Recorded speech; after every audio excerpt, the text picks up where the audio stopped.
Hello mga person! Hi mga person! For today's video, umpisahan na natin ang yugto ng game. Dito medyo nababoring ako kaya nag-comment ako, eto ang sabi ko. Ang pogi ko. Dito nag-autolock ng tiyanak ang kakampi ko. At nag-show ng KDA si S3. Nag-pick si S1 ng kalaban. Kinuha nito ang anak ng magbabalot. Sinamahan pa ni S2 ng taong kahoy. Dito ay nag-show ang dalawang kupal. Kaya naman switch ko yung sinaunang tao. Nag-pick ang kalaban ng babaeng duwende. Tinamahan pa ng taong skateboard. Dito ay nilock ko na yung heart ng bida. Tapos pinakita ko yung top ko. That's crazy. Nagtank tuloy yung S4 nang wala sa oras. Mukhang mahihirapan dito ang ating bida dahil counterpick dito ang kalaban. Talaga, Charmin? Pagpatak natin sa bayan ng Konoha, nagtungo ang ating bida sa pulang anting-anting. Tapos tinulungan ito ni Boy Talon. Habang kinukuha ko dito yung paniki, biglang may gusto mag-invade, parang tila nag-aamok ng away. Kaya naman hindi ito pinalampas ng bida, at pinatulan niya ito, napaslang si Boy Talon, pagkatapos pinilit kong abutin itong taong skateboard, dahil wala ng buhay ito, pero nabigo ang bida. Hindi pala sumunod yung mga kakampi ko, kaya napaslang ito ng taong kahoy.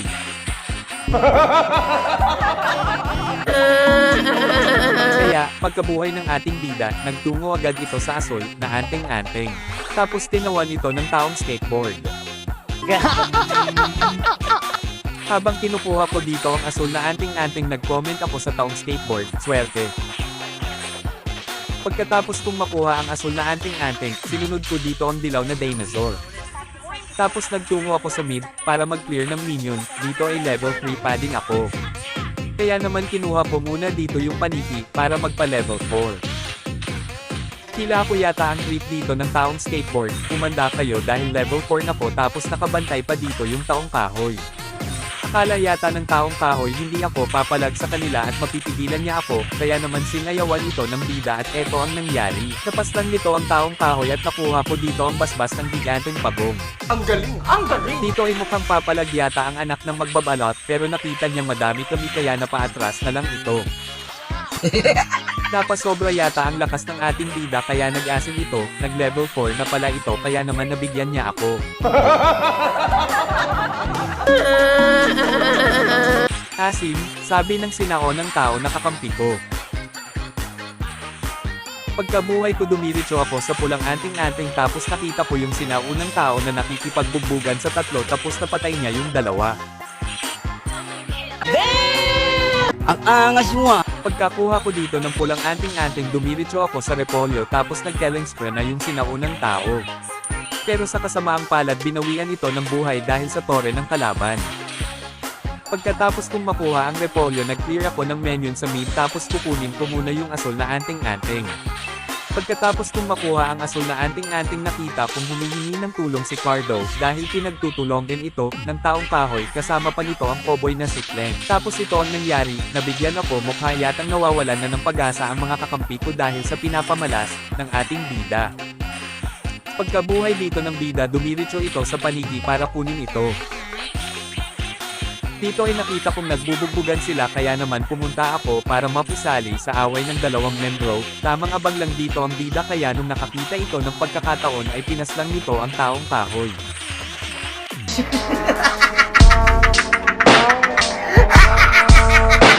Gawin mo! Okay.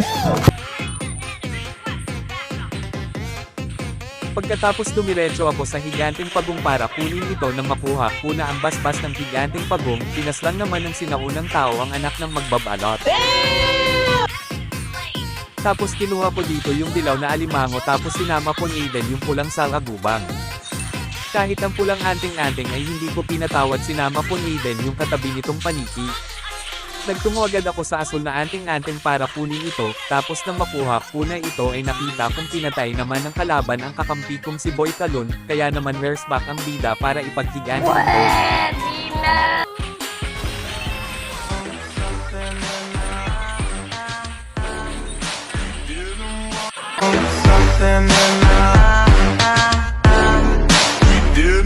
Ang angas mo ah. Dito ay napush namin ang tore ng kalaban at pagkatapos kinuha ko naman yung pulang salagubang. Habang naglalakad ang bida nakita nitong nag-iisa yung taong skateboard kaya naman sasayawan ito ng ating bida at eto ang nangyari. Ang lakas ng tama mo!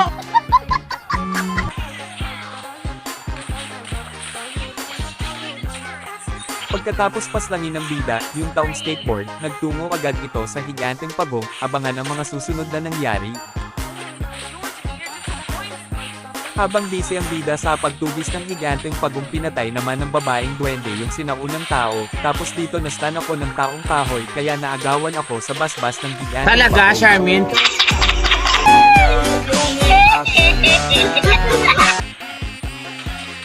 Kaya naman sa sobrang galit ko, inubos ko sila kahit yung taong skateboard ay hindi na nakainik tapos sinayawan ko ito ng tahong ni Carla.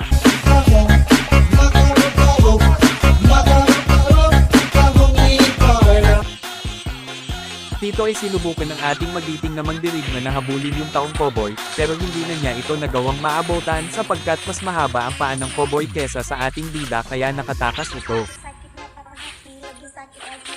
Kaya naman nagporsige na lang ang ating bida sa pagsasakal kaya nung matapos nitong makuha ang asul na anting-anting naglakbay na naman ang ating bayani upang maghanap ng gulo. Habang naglalakbay ang ating bida nakita nitong nagsasakal yung babaeng duwende kaya naman tinulong din niya. Sana all. Pero joke lang hindi ko bibigay sa'yo ang asul na anting-anting. Joke lang po. Kaya naman ay nagpatuloy ulit sa paglalakbay ang ating bida tapos naka-double kill si Cardo. Dito ay gusto makisali ng ating bida sa gulo kaya ito ang nangyari.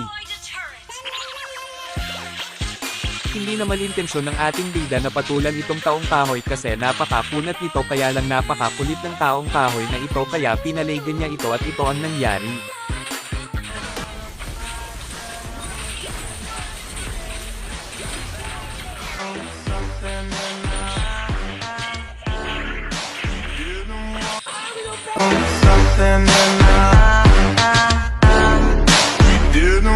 Ang angas mo ah. Pagkatapos nitong paslangin yung dalawa tip muna sa mukha tapos magtutungo ako sa paniki para kunin kaso nakita ko yung taong skateboard na nahihirapan sa pagkuha ng pulang anting-anting kaya tinulungan niya ito, pinaslang niya din ito. Napakapangit ng ugali mo. Pagkatapos kong paslangin itong taong kahoy naglakbay na naman ang bida patungo sa pwesto ng Lord at ito ang mga sumunod na nangyari.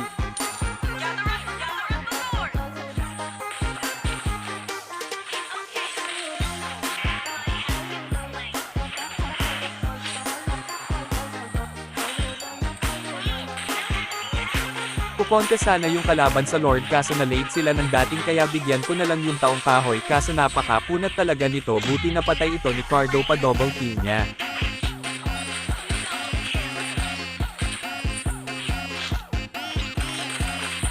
Dito ay nagtungo ako sa asul na anting-anting ng kalaban para kunin ito pagkatapos ay pumunta ako sa gubat upang mag-abang ng kalaban at ito ang mga sumunod na nangyari.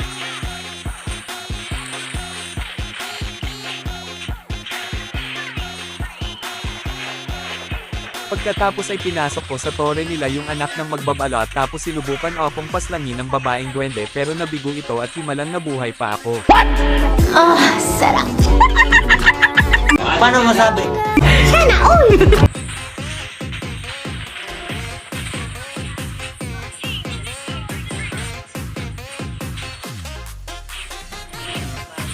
Dito ay kinuha ko yung dilaw na dinosaur pagkatapos kinuha ko din yung pulang salagubang tapos binigay ko na kay Cardo yung pulang anting-anting at nagtungo na lang ako sa asul na anting-anting.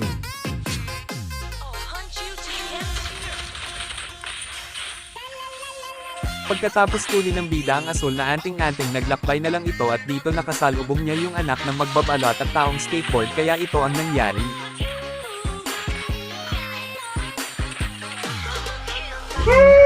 That's crazy.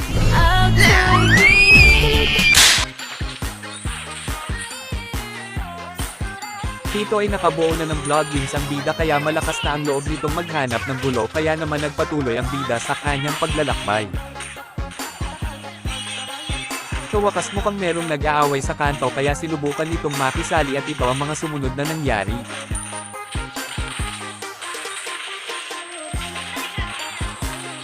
Napaslang ng ating bida yung taong cowboy.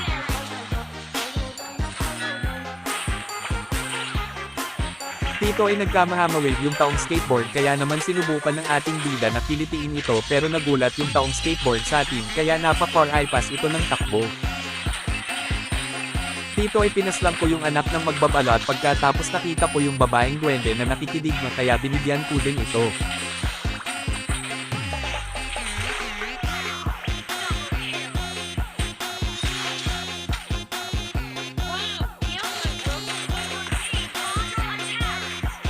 Naiinip na ang ating bida kasi ang tagal matapos ng game kaya nag-tower lock na lang ito kaso napigilan ito ng taong kahoy at namatay ang bida.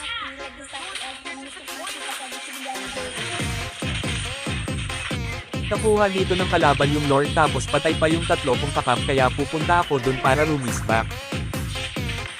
Pagdating sa lugar kung saan nag-aaway ang dalawang pagitan tapos na pala ang lahat at na-late ako ng dating, kaya naman nagtungo na lang ako sa gubat upang mag-abang ng pwedeng salakayin. Kinuha ng kalaban yung mahiwagang kristal upang makita kami kaya umalis agad ako at nagtungo ako kung saan na doon pa yung asul na anting-anting. Pagkakuha ko ng anting-anting pipigilan ko sana yung paglakad ng lord at mabawasan ng kunti kaso nakasalubong ko yung taong kahoy kaya napa-atras na lang ako. Dito ay nagulat ako sa taong skateboard kasi ang bilis nito talagang galit na galit ito sa ating bida.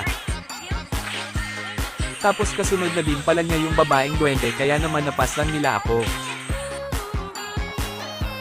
Dito ay nag-asim pa yung mga kakampi ko kaya napaslang si Cardo tapos napaslang din si Boy Talon pumalag dito yung sinaunang tao pero nabigo din ito apat na kaming patay tiyanak na lang yung buhay sa amin at ito ang nangyari.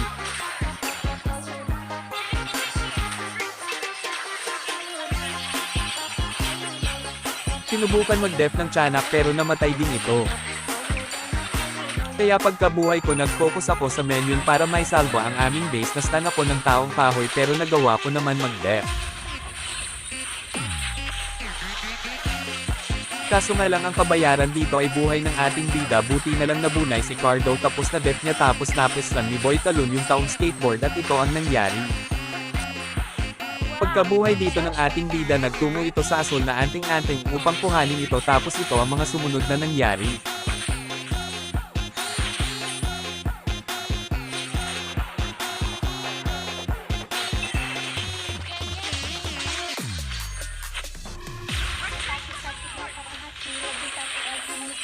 Dito ay nagkamali ng pasok yung anak ng magbabalot kaya napatay ito ng tiyanak.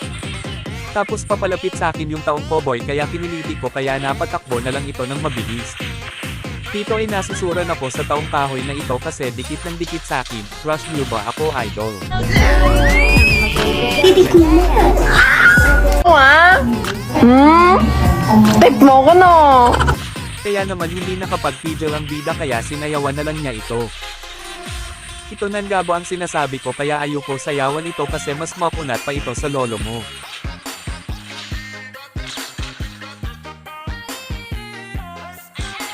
Akala yata ni Idol ay makakatakas siya sa kamay ng ating bida, napatay ko ang taong kahoy pero may padalwa pa itong buhay pagkatapos ako naman yung napatay buti na lang dalawa din yung buhay ng ating bida tapos nakatakas pa yung taong skateboard.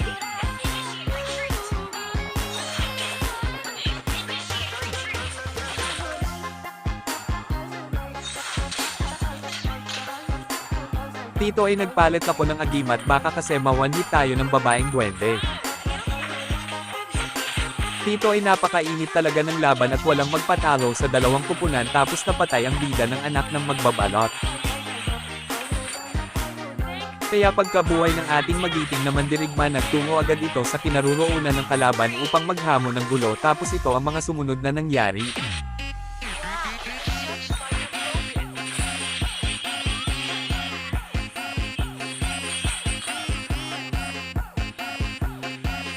Dito ay napatay ng ating bida yung taong cowboy. Pagkatapos sinubukan akong patayin ng babaeng duwende pero nabigo ito kaya siya yung namatay. Kaya naman pwede na kaming mag-lord kasi wala na silang core para mag-retry tapos makailang sandali pa ay ito ang nangyari.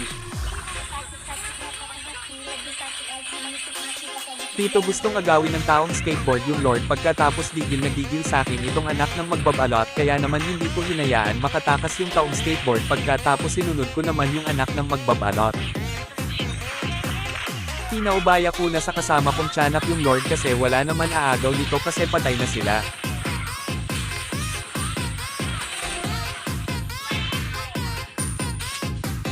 Dito ay sasabay kami sa Lord at magkakaroon ng malaking gulo at ito ang mga sumunod na nangyari.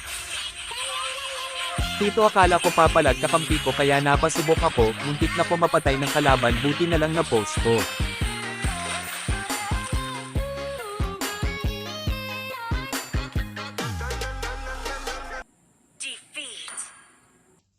Talo! Hello guys, kung hindi ka pa naka-follow sa aking page baka naman.